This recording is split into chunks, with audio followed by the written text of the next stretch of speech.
Today we'll discuss about Telnet. Telnet is sometimes abbreviated as telecommunication network, sometimes it is abbreviated as terminal network.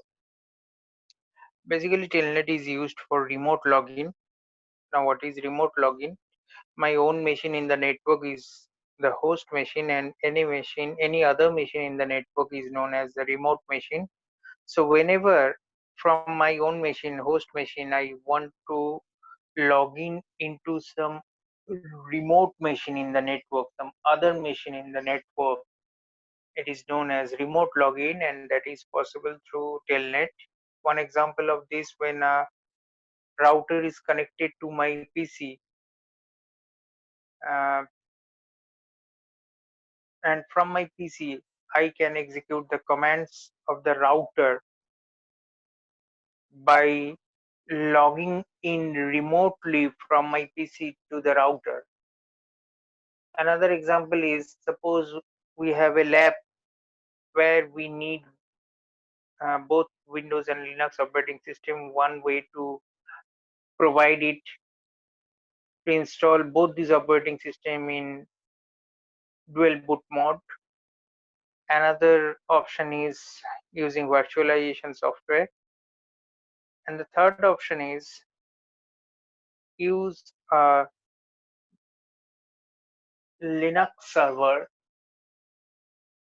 and install the Windows operating system, only Windows operating system, to all the machines of a lab, that connect that remote Linux server with this 50 machine in the lab.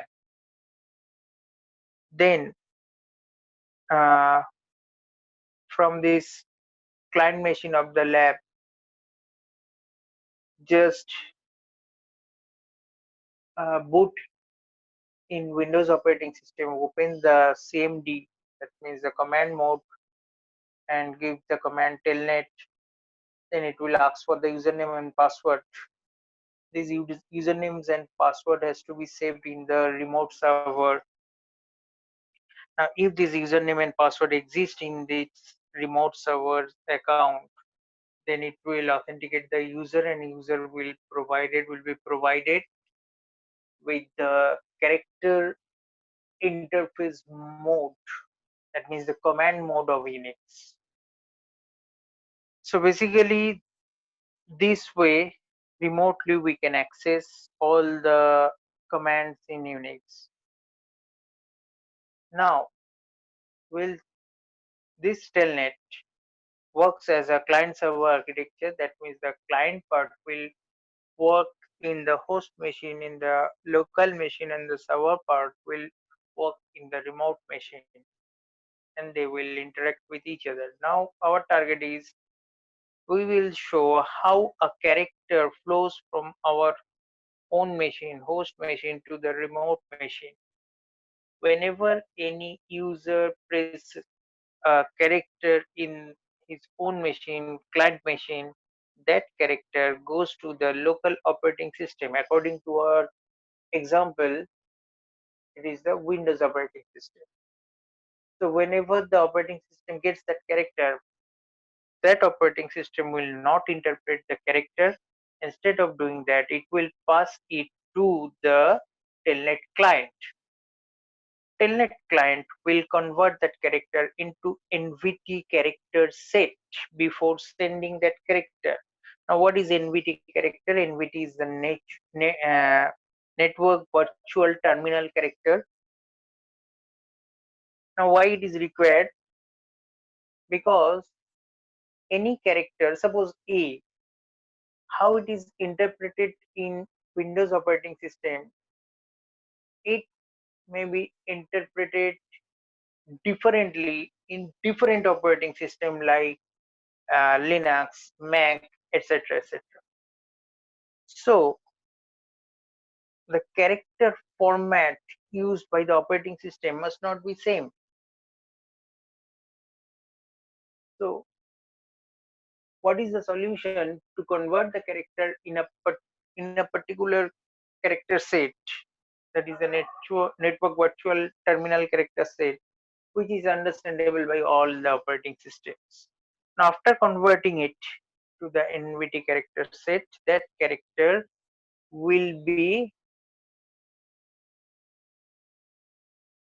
sent through the internet via the TCP/IP protocol suite by the Telnet client to the Telnet server, and the Telnet server will receive that character, that NVT character, and it will supply that character to the local operating system, that is the remote server's operating system. According to our example, it is the Linux server. Now, generally, that remote server must not accept that character, because the server, that operating system will accept only those character which is coming out from its local keyboard driver. But basically, this character is being supplied by the client's keyboard driver. ये character basically आ रहा था जो host machine था उसका जो keyboard driver था वहां से आ रहा था. So according to the rule of security, the remote machine's server must not accept that character. So what is the solution? The solution is the pseudo terminal driver. This pseudo terminal driver is a software which pretends the remote machine's operating system that the character is coming out from his own keyboard driver. ये remote server का जो operating system है उसको हमें थोड़ा सा फूल बनाना है ताकि उसको लगे कि ये जो कैरेक्टर है ये रिमोट मशीन के कीबोर्ड से ही प्लेस किया जा रहा है, उसके कीबोर्ड ड्राइवर ही उसको सप्लाई दे रहा है, and then it will accept that character without any problem. So finally, after accepting it, that character should be now converted from the NVT character to the character which is understandable by the remote server's operating system. So this is the entire life cycle, entire flow of character, you can say, while we use the remote login.